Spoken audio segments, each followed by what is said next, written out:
આજકાલ વિદેશમાં ભણવા જવાવાળા અને ખાસ કરીને ત્યાં જઈને કમાવાવાળા લોકોની સંખ્યામાં ધરખમ વધારો થયો છે. પહેલા ભણવા જાય છે અને પછી ત્યાં જઈને કમાય છે, અથવા તો પહેલા જ વિઝા લઈને ત્યાં કમાવા માટે જતા હોય છે. હવે પહેલા યુએસ, પછી કેનેડા અને હવે જર્મની જેવા દેશોમાં લોકો કમાવા માટે જઈ રહ્યા છે. હવે એમ પણ ખાસ કરીને જર્મની એટલા માટે હું કહી રહ્યો છું કારણ કે ભારત અને જર્મનીના સંબંધો પહેલેથી જ સારા છે અને જર્મની આપણને ઘણું સારું પેકેજ પણ આપે છે. હવે હાલમાં જર્મનીમાં ઘણી બધી એવી જે જોબ ખાલી પડી છે, જે જગ્યા ખાલી પડી છે, જ્યાં અત્યારે ભારતની ખૂબ જરૂરિયાત છે. ત્યારે એનો પગાર ના માત્ર લાખોમાં પરંતુ કરોડો સુધી પહોંચે છે. ત્યારે કઈ કઈ એવી જોબ છે અને કઈ કઈ જગ્યા ખાલી છે, જાણીશું દરેક વાત વિગતવારથી. Hello, ladies and gentlemen. This is your captain speaking. We'll be landing in the airport in just a few minutes. Hello guys, welcome to વેટ વિથ દેશ and my name is Karan ચડોદરા.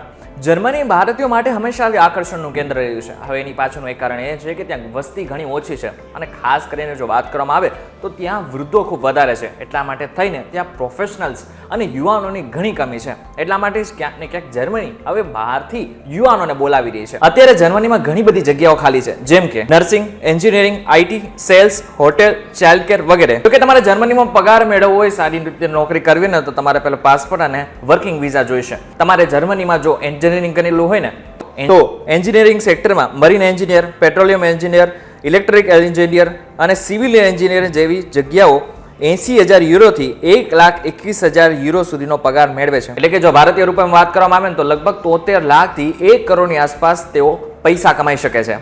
હવે જો આઈટી ક્ષેત્રની વાત કરવામાં આવે ને તો આઈટી ક્ષેત્રમાં ટેકનિશિયલ, વેબ ડેવલપર, કોમ્પ્યુટર પ્રોગ્રામર અને સિસ્ટમ એનાલિસિસ જેવી પોસ્ટને 57,000 થી 92,000 યુરો સુધીનો વાર્ષિક પગાર મળે છે. એટલે કે લગભગ ભારતીય રૂપિયામાં ગણવા જાય તો લગભગ 50 લાખથી લઈને 90 લાખ સુધીનો પગાર મેળવી શકે છે. આટલો બધો પગાર મળે છે ને તો એની સાથે સાથે જર્મનીમાં કામ કરવાના ઘણા બધા ફાયદાઓ પણ છે. જેમ કે તમારે અઠવાડિયે 48 કલાક જ કામ કરવાનું છે. આની સાથે સાથે જર્મનીમાં કર્મચારીઓને દર વર્ષે 45 થી 40 પેઇડ લીવ્સ મળે છે. અને એક મજાની વાત તો એ છે કે ન કરે નારાયણને તમારી જો તબિયત બગડી જાય ને તો તમારે કોઈ પણ જાતના પૈસા નથી આપવાના, કેમ કે હેલ્થ સેક્ટર ત્યાં બિલકુલ ફ્રી છે.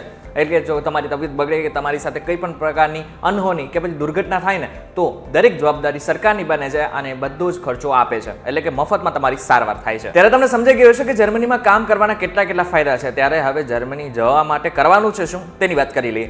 જો તમારે જર્મનીમાં જોબ કરવી હોય તો તમારી પાસે તૂટેલું ફૂટેલું સાદું તો સાદું જર્મન લેંગ્વેજ તમને આવડતી હોવી જોઈએ. આની સાથે સાથે અંગ્રેજી પાવરફુલ હોવું જોઈએ. સૌથી પહેલા એક કામ કરવાનું છે, તમારે તમારું સીવી બનાવવાનું છે અને સીવી એકદમ પ્રોફેશનલ હોવું જોઈએ.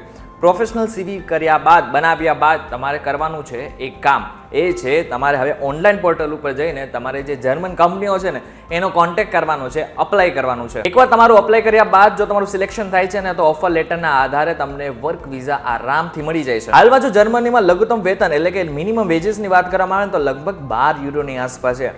પરંતુ આ શેર બદલતું રહે છે. આજના સમયમાં 1 યુરોની કિંમત ભારતીય રૂપિયામાં લગભગ 90 છે. એટલે આપણે સમજી શકાય છે કે લોકો શું કામ ત્યાં જઈને ભણવા તો માંગે છે પરંતુ આની સાથે સાથે કામ કરવા પણ માંગે છે. હવે મહત્વની વાત એક સમજી લેજો કે ત્યાં જઈને કમાવું સરળ તો છે પરંતુ ત્યાં ટેક્સના દર ખૂબ વધારે છે.